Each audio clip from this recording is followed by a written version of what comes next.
사랑하는 성도 여러분, 어떻게 이 새해 맞이하시고 즐거움이 가득하십니까? 올해에는 청룡의 해라고 합니다. 원하기는 청룡열차처럼 여러분 삶 가운데 높낮이가 없기를 좀 바랍니다. 원하기는 주님 안에서 정말 평안함이 가득하고 주님 안에서 행복함이 가득하기를 원합니다. 우리는 인생이 때로는 청룡열차처럼 높은 데 있다가 낮은 데 떨어지기도 하고 낮은 데 있다가 높은 데 올라갈 때도 있을 것입니다. 그런데 우리 그런 놀이기구를 좋아하시는 분들은 아시겠지만 청룡열차 탄다는 것은 정말 신나고 즐겁고 재미있는 일입니다. 왜냐하면 그 높이 떨어지고 낮은 곳으로 내려가고 올라가는 그 모든 것이 안전하다는 것을 알고 있기 때문이죠. 올해 우리 인생에 그런 어려움이 있을지 모르겠지만 우리는 주 예수 그리스도 안에 살아가는 사람들입니다. 그렇기에 그 어려움이 우리 가운데 아픔, 슬픔, 괴로움이 아니라 우리 가운데 행복, 즐거움, 기쁨, 주님 안에 내가 안전하기에 그 놀라운 일들을 경험하는 이 한 해가 되기를 원합니다. 우리가 주 안에 살아가는 그 기쁨, 주 안에서 뿌리 내려가는 그 놀라운 일들을 마음껏 경험하기를 바랍니다. 우리는 계속해서 이 빌립보서를 우리의 말씀들을 살펴보고 있습니다. 빌립보 교회의 특징은 빌립보라는 도시에 세워진 교회입니다. 이 빌립보 지역의 도시의 특징은 당시 바울이 그곳 가운데 복음을 전하던 이 시대에는 작은 로마라고 불렸던 도시였습니다.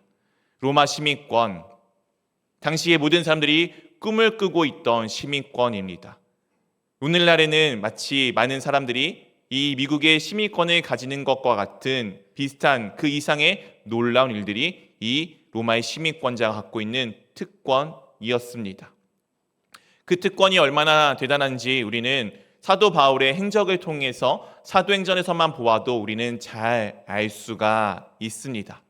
사도 바울이 별일 아닌 일이에요. 아무것도 아닌 일이에요. 사실은 그가 죄가 없어서 그냥 풀려날 수밖에 없는 일일 지금 로마 황제였던 카이사르에게 항소를 하게 됩니다. 그러자 이 바울 한 사람을 로마까지 데리고 가기 위해서 정말 군대가 동원되어지고 수많은 사람들로부터 이 한 명을 보호하여 그 로마까지 함께 데려가는 모습이 우리 가운데 보여주고 있습니다. 로마 시민권자는 정말 엄청난 특권을 가지고 있었던 사람입니다. 오늘 이 로마 시민권의 그 특권을 누리고 살아가던 것이 이 빌립보 도시입니다. 그렇기에 그 사람들은 어깨에 자부심이 가득하였습니다. 나 로마 시민권자야. 그리고 그들은 로마 시민권자를 그냥 단순히 획득한 것이 아니라 그들의 목숨을 걸어서 그들이 군인으로서 그 복무를 마치고 얻은 것이기에 그들의 나라에 대한 자부심, 이 사회에 대한 자부심, 이 삶에 대한 자부심은 더욱 강력하였던 것이 이 빌립보 도시의 특징이었습니다. 아마 그런 도시에 있는 이 교회도 그런 비슷한 특징을 가진 채 있었을 것입니다. 오늘 이후에 설명하게 될 이 하늘의 시민권과 이 로마의 시민권을 바울이 대조하면서 우리 가운데 말씀하여 주고 있는데 우리가 이것을 통해서 이 땅에서의 삶과 우리가 진정으로 살아가야 되는 삶이 무엇인지를 바라보는 눈이 우리 가운데 열리기를 원합니다. 오늘 말씀을 이해하기 위해서는 가장 먼저 이 내용을 조금 살펴보아야 할 필요가 있습니다. 빌립보서 3장 15절 16절 말씀 우리 한 절씩 번갈아 가면서 읽도록 하겠습니다. 그러므로 누구든지 우리 온전히 이룬 자들을 이렇게 생각할지니 만일 어떤 일에 너희가 달리 생각하면 하나님이 이것도 너희에게 나타내시리라. 오직 우리가 어디까지 이르렀든지 그대로 행할 것이라.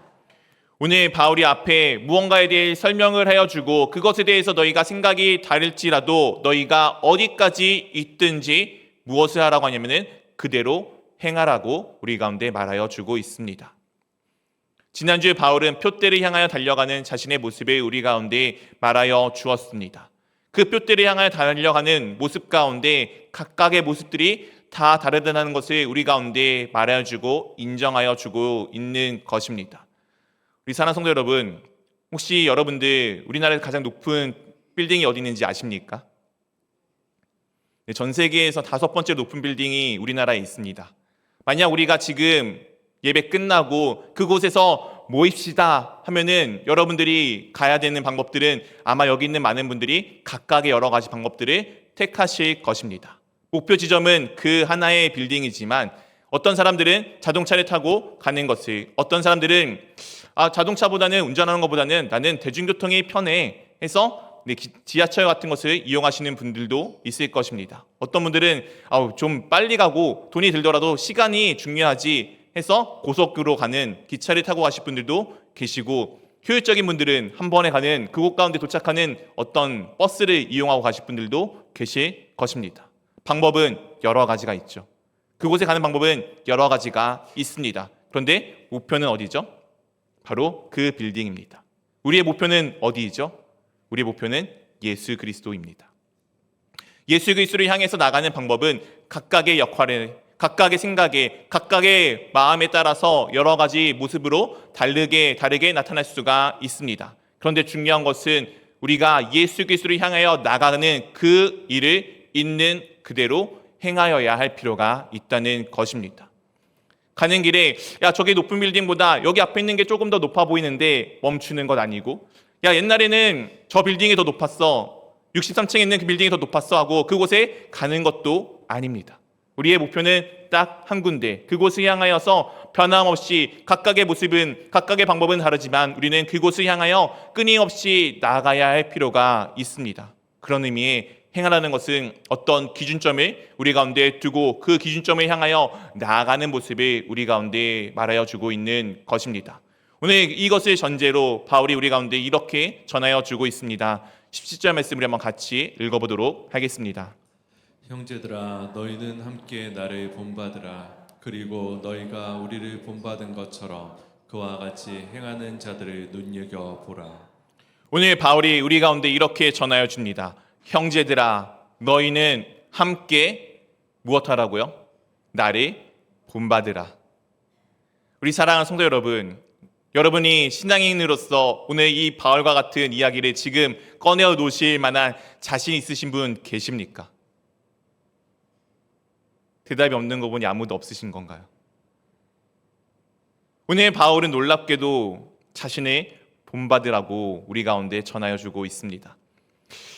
아마 우리 모두 다 대답 안 하셨듯 저도 이 바울의 입장에 있다면은 내가 이렇게 이야기를 꺼낼 수 있을까?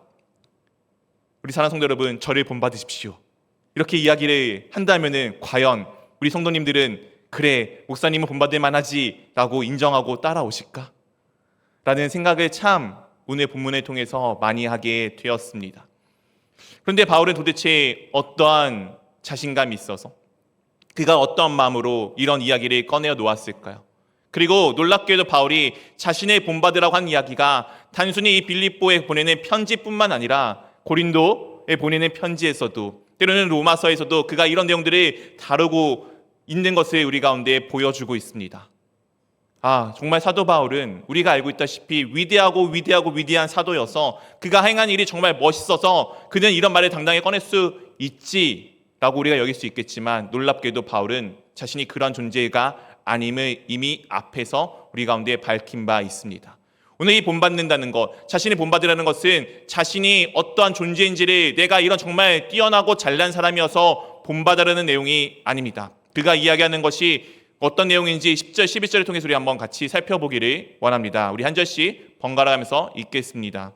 내가 그리스도와 그의 부활의 권능과 그의 고난의 참여함을 알고자 하여 그의 죽으심을 본받아 어떻게 해서든지 죽은 자 가운데서 부활에 이르려 하노니, 내가 그리스도와 그 부활의 권능과 그 고난의 참여함을 알고자 한다라고 지금 바울이 우리 가운데 말하여 주고 있습니다. 바울은 예수 그리스도의 사도입니다. 지금 예수 그리스도의 복음을 온 세계 가운데 전하고 있는 정말 능력이 있는 사도입니다. 그럼 바울이 지금 무엇이라 고백하느냐? 그리스도와 그의 부활의 권능과 그의 고난의 참여함을 알기를 원한다라고 지금 우리 가운데 고백하고 있습니다. 바울이 모르는 것이 아니고 이미 알고 있고, 이미 그의 삶 가운데 이 경험이 척척히 누적되어져 있음에도 그는 여전히 계속해서 끊임없이 예수 그리스도가 누구인지, 부활의 권능, 능력이 무엇인지, 예수 그리스도가 우리 가운데 받은 그 고난, 예수 그리스도의 그 고난을 자신도 함께하기를 여전히 알기를 원하는 마음 가운데 있음을 우리 가운데 고백하여 주고 있습니다. 그리하여 그가 무엇을 본받기를 원하냐면은 바로 그의 죽으심입니다. 우리의 주님 되신 예수 그리스도의 죽으심을 어떻게 하기를 원한다라고요? 본받기를 원한다라고 바울이 지금 우리 가운데 전하여 주고 있습니다. 사랑하는 성도 여러분, 예수 그리스도는 십자가에서 죽으셨습니다. 믿으십니까? 우리 주님께서 왜 십자가에서 죽으셨습니까? 우리의 하나님 되시는 예수 그리스도, 이 세상의 모든 것을 다스리시는 주님 되신 예수 그리스도가 왜 나와 같은 사람이 되셨고, 왜 죄 없으신 그분이 십자가 위에서 죽으실 수밖에 없었을까요? 우리는 이미 그 정답을 다 알고 있습니다. 나의 죄를 대신하여, 죽어야 되는 나를 대신하여 십자가 위에서 죽으셨음을 우리는 다 알고 있고 다 믿고 있습니다. 우리가 그것을 믿기에 이 자리 가운데 지금 나와 하나님 앞에 예배드리는 것 아닙니까? 우리가 믿는 것, 그의 죽으심이 무엇인지를 우리가 믿는다는 것은 우리가 그렇게 살아갈 것을 결단하는 것 아닙니까? 오늘 예수 그리스도의 죽으심을 바울이 본받는다라고 지금 우리 가운데 고백하여 주고 있습니다. 우리도 그 고백이 우리 가운데 담겨져 있는 것 아닙니까? 우리도 그의 죽으심을 본받아 살아가야 하는 것 아닙니까? 그의 죽으심은 우리의 생명, 나의 생명, 누군가의 생명, 죽어져가고 꺼져가는 그 영혼 하나를 구원하시기 위해 자신의 모든 것을 내어주신 죽으심 아닙니까? 우리가 본받아야 할 것은 바로 그 죽으심입니다. 어떻게 해서든지 부활에 이르기 위하여서, 죽은 자 가운데서 부활에 이르기 위해서 오늘 바울이 나간다라는 그 고백, 우리가 그 고백을 담아내기를 원합니다. 네, 예수 그리스도의 죽으심, 그 죽으심이 죽음 가운데 끝이 났다면 우리에게는 아무런 꿈도 희망도 없습니다. 참 슬픈 일이죠. 그렇게 누군가를 위해, 다른 무언가를 위해 다 쏟아냈는데 나는 아무것도 아닌 존재가 된다는 것, 어려운 일입니다. 그런데 분명히 우리의 주님은 죽으신 지 3일 만에 부활하셨습니다. 믿으십니까? 그 구주가, 부활하신 생명이신 예수 그리스도가 내 삶의 주인이 되셨고 나를 구원하셨습니다. 나는 오늘 매일같이 다 엎드려져 있는 이 세상 가운데 서 있는 주님의 자녀로 서 있는 사람이 되어졌습니다. 우리는 그 예수님의 생명 하나를 살리시기 위해 모든 것을 쏟으신 그 사랑을 본받아야 할 필요가 있습니다.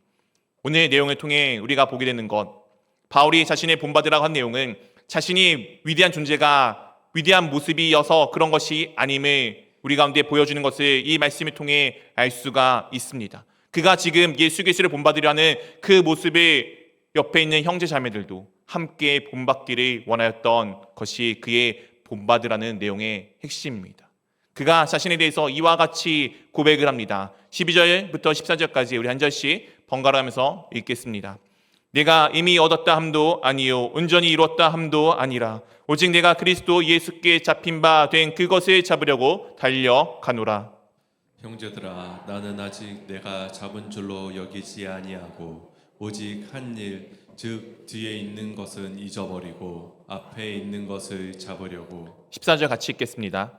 표대를 향하여 그리스도 예수 안에서 하나님이 위에서 부르신 부름의 상을 위하여 달려가노라. 지금 바울이 자신의 본받으라고 이야기하는 바울이 자신이 온전하여졌다라고 고백하지 않습니다. 지금 자신이 이미 얻었다 함도 아니고 오직 온전히 이뤘던 것도 아니고 오직 그것을 향해 지금 표대를 향해 달려가고 있는 그의 모습이 우리 가운데 보여주고 있습니다. 이 표대를 향하여 다른 곳에 눈길을 돌릴 시간 없이 그것을 향하여 내가 과거에 어떤 일을 해왔는지 보는 것 아닌 오직 한 가지 일, 예수 그리스도를 본받아 살아가는 그 삶, 그의 죽으심에 본받는 그 삶을 향해 끊임없이 다름질하는 그의 모습을 우리 가운데 보여주고 있습니다. 사랑성도 여러분, 올 한 해가 우리가 그런 한 해가 되기를 원합니다. 이 한 해가 주님께 그런 한 해가 되기를 원합니다. 여러분들이 향하여 나가는 표대 예수 그리스도, 그 예수 그리스도 향해 나가는 표대는 각각의 모습에 각각의 달란트에 따라 여러 가지로 나타나게 됩니다. 그것이 우리 교회 안에서는 각자의 맡은 역할을 감당하는 봉사로서 나타나게 되어져 있겠죠. 올해는 이 봉사를 할 때 1년 동안 맡은 바 충성을 다해 끝까지 완수해내기를 원합니다. 우리가 봉사를 할 때는 교회의 일은 1년 단위로 좀 끊으셨으면 좋겠어요. 1년 동안 변함없이 어떤 상황이든 정말 내가 죽거나 아니면 교회에 장기적으로 결석할 수밖에 없는 병이 들었거나 아니면 어딘가 멀리 갈 수밖에 없는 상황들을 제외하고서는 1년 동안 그 결단을 굳히고 나아가셨으면 좋겠습니다. 오늘 바울이 그 표대를 향하여 오직 한 가지 향하여 끊임없이 자신의 모든 것을 다 동원하여 끊임없이 열심을 내어 달려가는 모습을 우리 가운데 보여주고 있습니다. 그가 이루지 않았기 때문에 이뤄가고 있음을 고백하며 그곳을 향해 다름질하는 다름, 그것이 우리가 본받아야 할 본받음이라고 우리가 또한 알 수가 있습니다. 또한 계속해서 이 바울이 자신의 본받으라고 이야기하면서 그리고 이야기했던 거, 그렇게 나와 같이 행하는 자를 어떻게 하라고요? 눈여겨보라라고 우리 가운데 말하여 주고 있습니다. 사랑하는 성도 여러분, 옆에 있는 형제 자매들을 한번 돌아보십시오. 옆에 있는 형제 자매들이 내가 본받아야 될 존재입니다. 때로는 내 옆에 있는 형제 자매가 나보다 못한 것이 있어 보일 때도 있겠죠. 그런데 분명 내 옆에 있는 형제 자매도 나보다 잘하는 것이 있습니다. 제가 저번에도 말씀드리지 않았습니까? 우리 교회 가장 어리고 약한 존재 이든이와 채희, 그 아무것도 할 수 없을 것 같은 그 존재도 우리 가운데 그냥 존재만으로 웃음을 주고 존재만으로 기쁨을 주지 않습니까? 아무리 누가 애교가 있다고 한들 그 둘만 하겠습니까? 그 둘보다 그 누구도 뛰어나게 애교를 부릴 수가 없습니다. 우리는 다 각자가 가지고 있는 잘하는 것들이 있습니다. 오늘 우리가 그 가운데 나아가는 삶이 되기를 원합니다. 그 가운데 우리가 그렇게 옆에 있는 형제 자매들의 못함을 보는 것이 아니라 그에게 잘하는 그것을 하나 본받으며 그것을 우리 가운데 기쁨으로 삼고 가기를 원합니다. 주님은 우리의 작은 것 하나를 보셨어요. 우리의 못하는 100가지, 1000가지, 10,000가지를 보신 것이 아니라 우리 잘하는 조그마한 한 가지를 기뻐하셨습니다. 못하는 잘못된 것들을 나무라시기보다는 잘하는 것, 작은 고백 하나를 기뻐하시며 그 고백에 춤추십니다. 하나님께서 그러하신데 왜 내가 옆에 있는 형제자매를 나무랍니까? 내 옆에 있는 형제자매가 없이니 나는 온전하게 설 수가 없습니다. 우리 공동체가 주 안에서 그렇게 얽힌 공동체가 되기를 원합니다. 옆에 있는 형제자매들을 본받는 공동체가 되기를 원합니다. 오늘 우리가 그렇게 되지 못하는 것을 방해하는 것이 있습니다. 그것을 18절 19절에 이렇게 우리 가운데 말하여 주고 있습니다. 우리 한번 두 절의 말씀 한 절씩 번갈아가면서 읽겠습니다. 내가 여러 번 너희에게 말하였거니와 이제도 눈물을 흘리며 말하노니 여러 사람들이 그리스도의 십자가의 원수로 행하느니라. 그들의 마침은 멸망이요 그들의 신은 배요 그 영광은 그들의 부끄러움에 있고 땅의 일을 생각하는 자라. 내가 여러 번 너희에게 말하였거니와 그리고 이제도 눈물로써 호소하는 이 바울의 마음, 이 눈물의 마음, 하나님 아버지의 마음, 죽음 가운데 들어가고 있는 이 빌립보 성도들의 아버지의 마음으로 사랑하며 눈물을 흘리며 호소하고 있는 이 바울의 마음이 우리가 이 마음을 좀 이해하기를 원합니다. 그렇게 하나님의 마음을 이해하기를 원합니다. 여러 사람들이 행하는데 그리스도를 향해 나가야 되는 그 행함이 아니라 그들이 십자가의 원수로 행하는 사람들이 살아가는 모습을 우리 가운데 네 가지 예를 들어서 보여주고 있습니다. 그 첫 번째는 그들의 마침은 멸망입니다. 그들이 해나가는 것은 끝에는 뭔가 잘 돼 보이는 순간, 지금은 뭔가 아름다운 순간처럼 보이지만 그 끝에는 다 사라지고 없어질 것들을 향해 나아가는 모습을 우리 가운데 보여주고 있습니다. 그리고 그들의 특징이 무엇이냐? 그들의 신은 배라고 되어져 있습니다. 무슨 내용인지 어려우시죠? 이게 한자로만 적혀 있어도 되게 쉬웠는데 이 신이 귀신 신자입니다. 그들이 섬기는 것은, 그들이 신으로 여기고 살아가는 것은 그들의 배부름, 그들의 이익, 그들의 이권임을 우리 가운데 말하여 주고 있는 것입니다. 십자가의 원수로 행하는 삶은 내 배를 채우는 삶, 내 이익을 채우는 삶, 내 이권을 위해 모든 것을 다 던져버리고 오직 그것만을 쫓아가는 삶을 우리 가운데 말하여 주고 있습니다. 우리가 흔히 세상 사람들의 가치라고 이야기하는 그 가치대로 살아가는 존재를 우리 가운데 말하여 주고 있습니다. 사랑하는 성도 여러분, 우리가 주님 안에서 살아가면서 혹시 이런 마음이 있지는 않습니까? 내가 열심히 내어 교회 생활을 하는 것, 그 이유는 내가 구원을 받기 위해, 내가 하나님 나라에 들어가기 위해, 아니면 그 하늘나라에서 받을 무언가를 위해 살아가고 계신 것은 아닙니까? 그것이 때로는 우리 가운데 필요하긴 합니다. 그런데 그것이 전부는 아닙니다. 우리에게 진짜는 그런 이익이 아니라 하나님이 이미 나에게 모든 것을 주셨기에 그것에 감사하는 마음으로 살아가는 것임과 동시에 그 일을 행할 때 내 가운데 놀라운 기쁨과 놀라운 은혜가 있음을 보며 나아가는 것입니다. 네, 하나님의 일하는 거 쉽지 않습니다. 어렵습니다. 번잡합니다. 특히 하나님의 말씀 읽는다는 건 네, 쉽지 않습니다. 어렵습니다. 그런데 읽어 보십시오.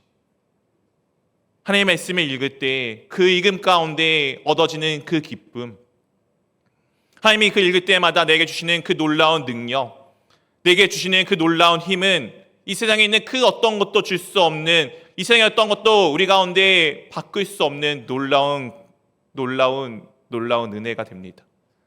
그 기쁨을 올해 꼭 경험해 보기를 원합니다. 여전히 내 배부름에, 내 목마름에, 내 갈증을 채우며 그것을 위해 살아가는 삶이 아니라 정말 주님의 말씀을 내 배 가운데 채우며 하나님의 말씀을 내 삶 가운데 채우는 놀라운 은혜가 우리 가운데 있기를 원합니다. 또한 그들의 특징에, 십자가를 원수로 지고 살아가는 삶의 특징에 그 영광은 그들의 부끄러움에 있다라고 말하여 주고 있습니다. 사랑하는 성도 여러분, 한국인들이 좋아하는 것이 있습니다. 무엇인지 아십니까? 술입니다. 전 세계 증류주 중에서 판매량 1위가 참 땡땡이고요. 3위가 처음 땡땡입니다. 놀랍죠? 우리나라가 그렇게 참 술을 좋아합니다. 우리나라 사람들이 자랑하는 거 있죠. 야, 너 주량이 얼마야? 나는 한 병이야. 에이, 그게 주량이냐? 10병을 마셔야지. 네, 마치 이게 자랑처럼 이야기합니다. 근데 우리가 한번 돌이켜 보십시오. 한 병이야 그렇다 치지만 10병 먹는 사람은 날마다 그것을 먹는 연습을 해야지 10병이 됩니다. 처음부터 10병을 먹을 수가 없어요. 그 인생이 어떠한지 그 주량으로 우리 가운데 충분히 보여집니다. 이게 자랑거리라고요. 이건 진정한 자신의 삶이 얼마나 엉망인지를 보여주는 부끄러운 것입니다. 오늘 세상 사람들의 영광은 그런 부끄러움 가운데 있습니다. 누가 들으면은 야, 이게 무슨 자랑거리야? 누가 들으면은 야, 이게 맞는 이야기야? 라고 해볼 만한 그것들을 자랑하며 살아가는 것이 이 십자가를 원수로 여기며 살아가는 사람들의 삶입니다. 그들의 삶들은 바로 이것을 추구하기 때문입니다. 바로 땅의 일입니다. 땅의 일, 이 땅의 것은 곧 사라집니다. 죄송합니다. 우리 여기 있는 모든 분들은 약 100여 년 뒤에 아무도 없을 것입니다. 여러분들이 이 땅에서 무엇을 일구든 무엇을 가지든 죄송하지만 그 어떤 것 하나 가지고 가실 수가 없습니다. 아무것도 아닌 거예요. 땅에서 거둔 모든 것들은 다 놓고 다 사라지고 다 없어질 것들입니다. 오늘 십자가의 원수된 삶들을 살아가는 사람들은 이 땅에 필요한 것들, 한시적인 그것을 위해 끊임없이 노력하며 살아가는 사람들의 모습임을 우리 가운데 보여주고 있습니다. 그렇다면 우리는 어떻게 살아가야 할까요? 우리가 어떻게 살아가야 되는지 20절에 이렇게 우리 가운데 말씀하여 주고 있습니다. 우리 한번 같이 읽어보도록 하겠습니다. 그러나 우리의 시민권은 하늘에 있는지라 거기로부터 구원하는 자 곧 주 예수 그리스도를 기다리노니 네, 세상 사람들은 이 땅의 삶의 평안과 화평을 위해 이 세상의 만족감을 위해 살아갑니다. 그것이 그들의 삶의 이유가 맞습니다. 그런데 우리는 그것을 넘어서 우리는 하늘의 시민권을 가지고 있는 사람들입니다. 아까 로마의 시민권 이야기해드렸죠. 이 놀라운 시민권 하나 가지고 있다고 군대가 움직이고 한 명의 사람을 위해서 모든 것들이 움직이는데 하늘의 시민권은 이 땅의 그것과 비교할 수 없습니다. 나 하나를 위해 천하보다 귀하신 천하의 모든 것의 이유가 되시는 예수 그리스도가 움직였어요. 로마에 끌려가는 바울 하나를 위해서 군대가 움직였다면 나 하나를 위해서 천하가 움직였습니다. 이게 하늘의 시민권자의 특징입니다. 특권이고 우리가 가져갈 수 있는 놀라운 은혜입니다. 어떤 이 세상의 그 무엇과도 비교할 수 없는 하나님이 나를 위해 움직이시고 나를 위해 살아가시고 나를 위해 지금도 끊임없이 모든 것을 만들어가고 계십니다. 세상의 중심은 내가 맞습니다. 우리가 맞습니다. 왜냐하면 하나님이 그렇게 나를 여기시기 때문이죠. 그 삶을 경험해 보시기를 원합니다. 나 하나를 위해 모든 것이 바뀌어가고 나 하나를 위해 모든 것이 마련되어져 있고 나 하나를 위해 모든 것이 형통되어짐을 경험해 보기를 원합니다. 작은 것 하나 그렇게 주님께 맡겨 보십시오. 내가 하늘의 시민권자임을 누린다는 것, 그것은 하나님과 내가 누구인지 알아가며 하나님께 끊임없이 간구하는 간구에 있습니다. 기도를 멈추지 마십시오. 하나님께 간구해 보십시오. 그때마다 열려지는 그 놀라운 일들을 날마다 고백해 내기를 원합니다. 이 하늘의 시민권자의 특징은 무엇입니까? 우리는 거기로부터 하늘에서부터 우리를 구원하시는 이 땅의 삶에서 그쳐서 죽어서 사라지고 없어지는 멸망에 끝나는 것이 아닌 영원한 생명 가운데 있는 그 하늘나라로 우리를 옮기시기 위해서 예수 그리스도를 기다리는 삶입니다. 우리의 삶의 주인은 예수 그리스도입니다. 예수 그리스도를 내 삶 가운데 주로 고백하며 매일같이 그분께 묻는 삶이 기다리는 사람들의 특징입니다. 날마다 예수님을 기다리기 위해서 그분이 누구인지 알아야 되잖아요. 그렇기 위해 날마다 주님의 말씀을 가까이 하는 삶이 우리 가운데 필요한 것입니다. 그런 하늘의 시민권을 누리며 살아가는 존재가 어떤 존재가 되느냐, 21절에 이렇게 우리 가운데 말씀하여 주고 있습니다. 우리 같이 읽어보도록 하겠습니다. 그는 만물을 자기에게 복종하게 하실 수 있는 자의 역사로 우리의 낮은 몸을 자기 영광의 몸의 형체와 같이 변하게 하시리라. 만물을 복종하게 하실 수 있는 자의 능력, 역사입니다. 모든 것 머리 위에 계신 예수님께서 그의 부활하신 그 모습을 우리 가운데 주신다라고 말씀하고 있습니다. 사랑하는 성도 여러분, 여러분들은 부활의 자녀입니다. 네, 우리는 언젠간 죽겠죠.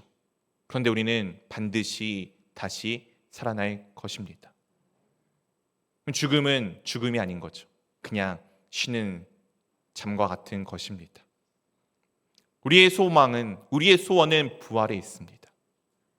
우리가 부활을 붙들고 살아가는 삶이기에 이 땅에 있는 것 때로는 어렵죠. 힘들죠. 아프죠. 마치 청년열차가 초도에 얘기 들은 것처럼 곤두박질 치는 그 순간 같은 순간이 내 인생 가운데 분명히 있습니다. 그런데 청년열차가 나를 강력하게 붙들어 메어줘서 그 떨어지는 순간이 즐거움의 시간이 되는 것처럼 예수님이 나를 꼭 붙드시고 계시게 그 떨어짐이 아니라 즐거움의 시간, 그리고 다시 높이 올리실 그 높은 곳에 올라갈 하나님의 그 구원을 기대하며 나아가는 삶, 그것이 우리가 꿈꾸며 기대하며 나아가는 삶 아닙니까?